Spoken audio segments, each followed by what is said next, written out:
Good morning, everybody. It's Patty with Get Personal with Patty, and I'm going to break down my first check, getting paid full time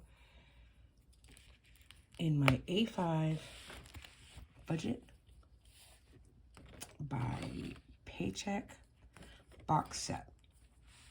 There's my calendar. Actually, this is my meal plan. Let me turn it this way. This is my meal plan calendar. Kind of trying to write in, what we eat and,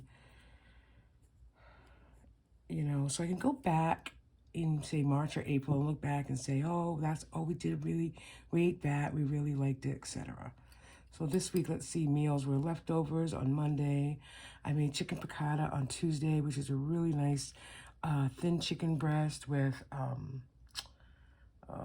what are those things called? Lemon, and I didn't have wine, so I didn't put wine in the sauce, but lemon and those little salty things. What are they called? Oh my God, okay, I can't think of it. Sorry. And then I went out to dinner Wednesday. Thursday, we kind of was on your own, so I had nachos. Yeah, not a great dinner, but that's okay. I wasn't that hungry. And then yesterday we went out to dinner. It was family night out, and we went for Thai, and it was $70. So kind of just keeping track of what we eat on a daily basis. Today, honestly, I think we have leftovers, so definitely leftovers for dinner. And then I'm going to make something in the crock pot tomorrow. So my goal is for meal planning, crock pot on Sunday that has enough leftovers for Monday evening. And then I'll make something, different Tuesday. Wednesday is going to be some pasta or just meatballs. I think Thursday I'm going to stick with the on your own. Even though I have minutes both on Tuesday and Wednesday, which is my side hustle, I can still make something and, at least one of these days have dinner with the family. All right. So that's my January meal plan. And then this is my January budget calendar. And I have in here also tried to just put in when we spend money. I mean, I keep it in 7x9 for the most part for, purposes of keeping track. But, I try to keep it in here as well. But, I'm not too crazy if I don't keep it in here. Actually, because I just see that has to get paid. All right, and tomorrow's Sunday, and that's already been paid. All right, so going right into my budget. Again, on this page, I just put what my projected income is and what my projected expenses, variable, sinking, and fixed credit card bills are going to be paid in the month of January. So this is the budget by Budget Mom's box set. So this is my first paycheck. I did December 30th because that was on a Friday. And then what I spent for that week using the highlighted method and just giving every color a different tab of what it is. I use one of these a week for the weekly paychecks. So going into the second week, so it is really the second week. And then I also have been starting to write on the opposite side of this is the checkbook and where I spend. On this side, I do cash. So for instance, on December 30th, we went to Red Robin for dinner. I only had to put in 20. And then I had bought a scratch ticket for 20. I won $100. Yay. And then I went to dinner with my friend on 1/4, and that's kind of where that came out of. So I am trying to keep track of cash envelopes as well.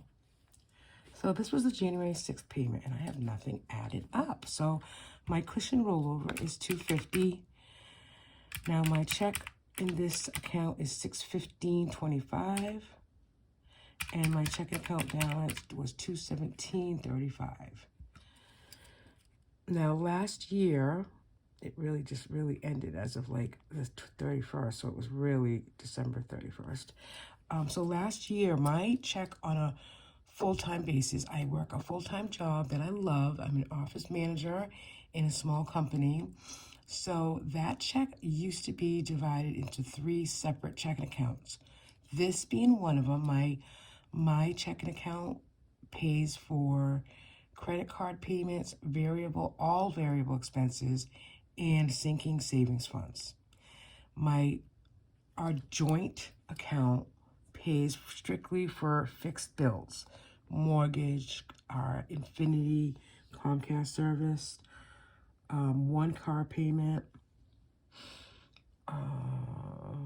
like the car insurance. So it's all fixed expenses that belong to the home. My husband is paid bi-weekly. He is a small business. So obviously we have, and self-employed, so we have his business bills to pay, and then I go into his account, pay his business bills, and then I take a portion every 2 weeks and put it into the joint account to pay for those fixed bills. So in December and last year, all of last year actually, my weekly paycheck, $250 of it would go into the joint account to help pay for fixed bills. This year, I can only break down my paycheck to 2 accounts because that's how the direct deposit is for it's. We're doing a different payroll system at work. So the net is going into my personal account to still pay for these expenses. And then I have $100 that automatically goes into another account, and that's toward the equity loan that we did last year. So the deposit, obviously, you're going to see is probably around this amount on a weekly basis. I try to work 38 hours a week. Sometimes I get to that 40, but usually it's about 38 hours or less, like 36. Depending on an appointment or something, I might do 36. So it's usually like 36 to 38 anyways, hours a week. So that is what this deposit, it goes right into this account. And that's, the big difference where like maybe, well, let's just look at it really quick. I actually don't even know what it was. Yeah, so see, last week it was $218.70. So you can see like the big difference. Okay, so $615. Okay, so our total here is $1082.60. So again, I put in my cushion rollover, so it's the first thing that I take out. I have $250 in a cushion. So Lowe's credit card is due the 12th, and it's $100. I wanted to pay $150, but I'm going to put that toward next week to pay. So I put it on here, but it's going to be for next week. But I did pay PayPal credit $100, and I really want to try to reduce that and not use it. So I really need to do a little better at not using it. I think it's so easy going online to shop.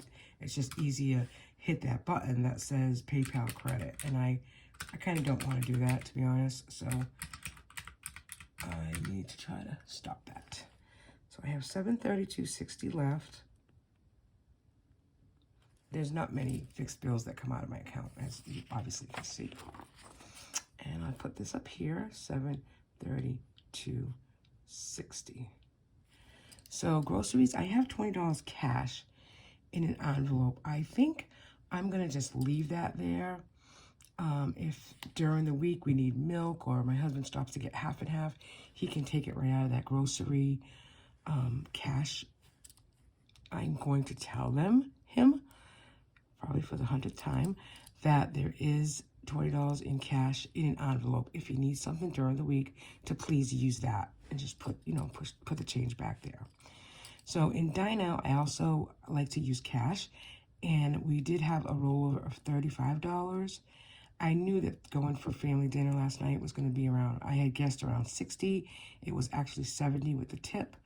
So that 35 is in there, and we did add 50 to that. So we have $15 left for our Dine Out for the rest of the week. And we only go to Dine Out on Friday night family dinner and then Sunday for breakfast. So we obviously have enough money to go for breakfast. Gas, I budgeted $60 for this week. My car still does not need gas. I might not need it till Monday because I did fill it up completely last week for $40. So that's good.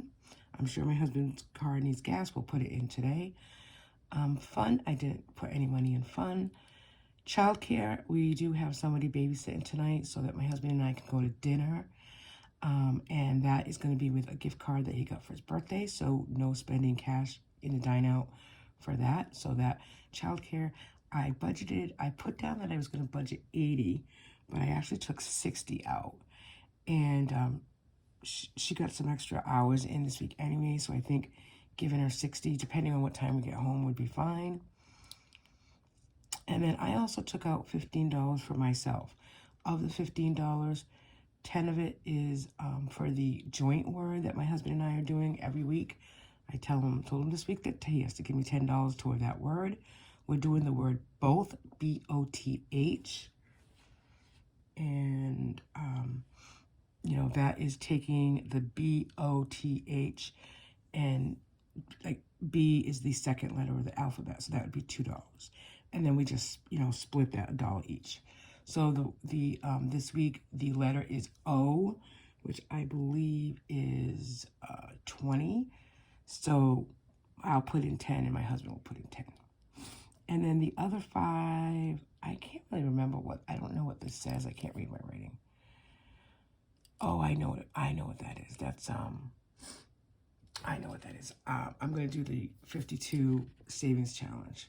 So I got this from Casey Lay Design, 52-week reverse savings. This is the reverse, like you put $52 now, you know, in week 1, etc. But I'm going to do it the other way. I'm going to start with $1 and go up. So that's what I need $1 to do that, and I have $1. So I just put $5. Actually, ironically enough, as I couldn't read my writing yesterday, I put $10 into the word, joint word, and then I put $5 in my wallet. And we got myself a scratch ticket yesterday. Try to get a scratch ticket once a week. I do like my scratch tickets. This is the new $5 scratch ticket. It's called 500 grand. And as you can see, I won $10. So I will most likely buy a $10 scratch ticket, to be honest. Let's be honest. That's what I'll probably do. So I could, you know, take the $5 back and call that, you know, and earn $5 and then buy another $5. So I might do that too. You never know.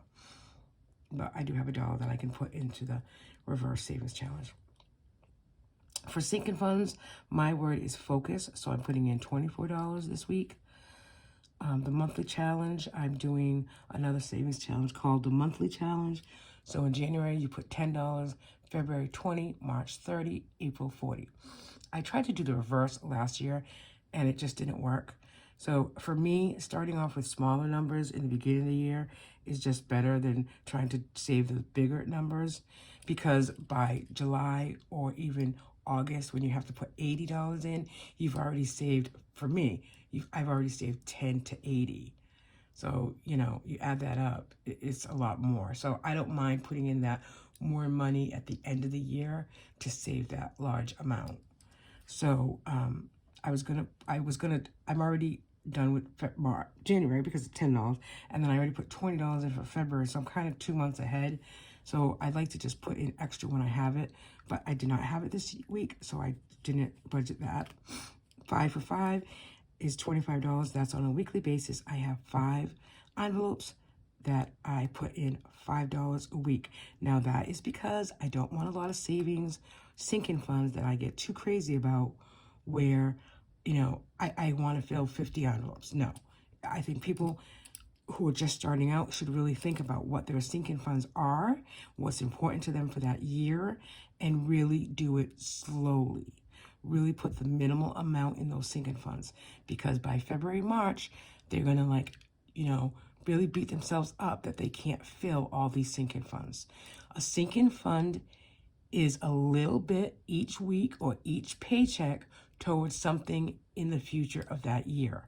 So for me and my 5 sinking funds for $5, I put $5 in 5 sinking funds.